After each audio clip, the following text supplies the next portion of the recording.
Hi everybody, within the last year or so I wanted to push my eyesight to the limit and see what I can do with art and craft. Here I have made a star. So what we do is we go to Spotlight and we buy the different bases like this, and then I've been putting all the stacking icy poles on top of them to make them look like trays. So we're going to show you my stuff. They're made out of icy pole sticks. This is what I've been doing in the clay workshop at the Paladin Kiln Studio. This one's a kangaroo. Then we've got a bowl.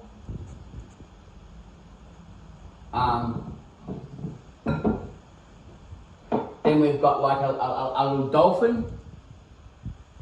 So that's got a bit of a bend to it, like it's coming out of the water. Can you show us the front of it, like a bird's eye view? Perfect. And then we've got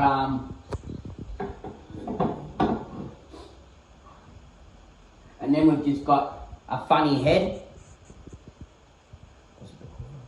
No, it's a funny head with a mohawk. Mm-hmm. I don't know, find out which way it is myself. That's the nose. I think, yeah, there's the two eyes. It didn't mean nothing. It was just me using my imagination and trying to make things. This can be just sort of a cup or a pencil holder, whatever you want to call it. So that's what I made. How did you make that one? What sort of? I don't know what sort of clay, but what skill did you use to make that one? That was making a base, and then what we did is we got clay and we rolled it out straight. We cut the edges so the seams join together, and then we put it onto the base. Mm-hmm. I don't know the name of that little technique for the seams because I forgot. But cross hatching. Cross hatching. Sorry, yeah. Did some cross hatching to stick it together. And you used a slab base. Yeah. Here's my first project. That's a Labrador's head because I've had a Labrador all these years. So here's the two ears where the Labradors hang down, two eyes. None of these statues look very smooth at the moment, but it's not bad for first trial. And they may not be the same colour, but I can't see the colour. But I have to rely on sighted people to. And this is a little koala, which is cute. It's very cute.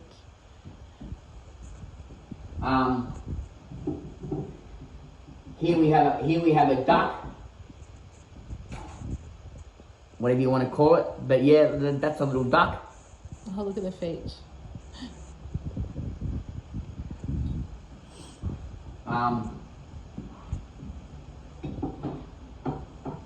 And here we have a little tortoise, whatever you want to call it. I get turtle and tortoises mixed up.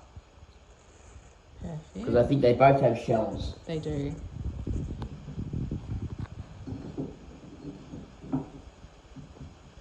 And here's a little helicopter. Now what the mentor did was she had to, at the end, I made the propeller at the end. I had to do the propeller separate because she had the repeller separate, and she stuck it on with glue. Mm-hmm.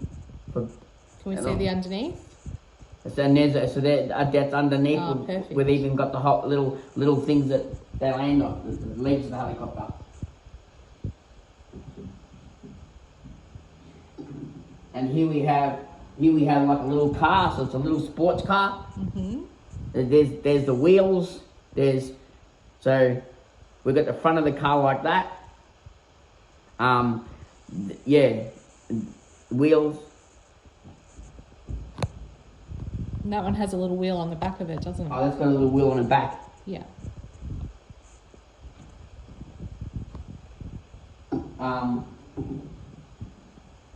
And this is another breed of dog, but you can call it a pug-nosed pup or whatever breed you want to call them. But this is a little doggy sitting down, so it's got its legs in front and it's got one of those squished up faces. I don't know if that's a nice thing to say for a dog, but anyway. It's very cute. I think you got inspiration from Steph's dog for that one. Yeah, that's about it with my clay. These ones I've done in the past at school years ago. So compare that They were done years ago. It just thing, but all those ones that I just showed you was at the Pallet and Kiln Studio in Glengarry. Stephanie Shell is the mentor, you know, and there's some artwork that I like doing and some I don't. This was more of a canvas thing that I did with my support worker. We'll try putting plaster all over a canvas and see what it comes out as. We can probably improve on that with some. Now we've got some colouring in that. We might be able to add some colours to it now. Mm-hmm. And all right. And then over here now we've got we made a model. We made a model statue of a lady. I haven't got a name for her yet, but we just went out and brought a wig today, and she looks realistic. And she's got some eyebrows. What should we call her?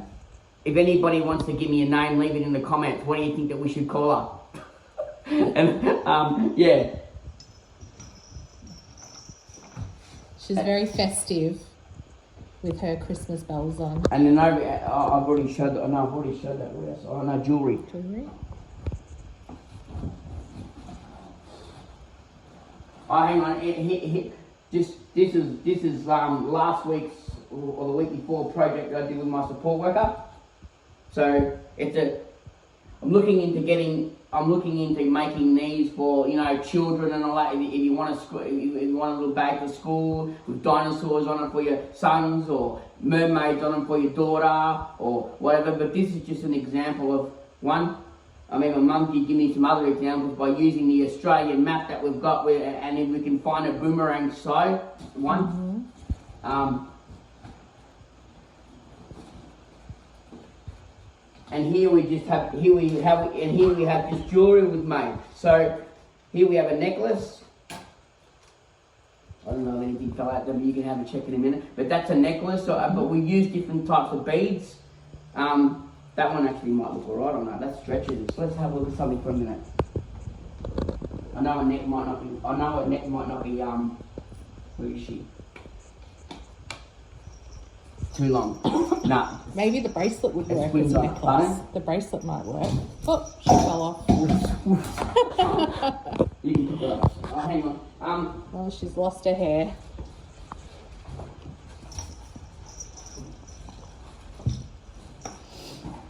Anyway, so that's basically. And there's the bracelet. That's basically all my art and craft stuff. I'll just see if I can find a bracelet. Oh, now I've got to find the packet that was in. Anyway, this is a bracelet. So I've got a whole box of them here. Eventually, I want to get lots made up, and we're gonna find a place to get all these, display these, and if you like any of these made up, please let me know. Send me a message or give me a call. I don't need to give you my mobile number at the moment, but you can comment through YouTube if you would like any. And that's basically it. Thanks. Unless I've forgotten anything, but yeah. No, I think you Unless did. you want to have a look or two outside, freshly made, but after that you've stopped it now, but that's fine. We can go out. It's still going. Pardon? Yeah. Oh, okay.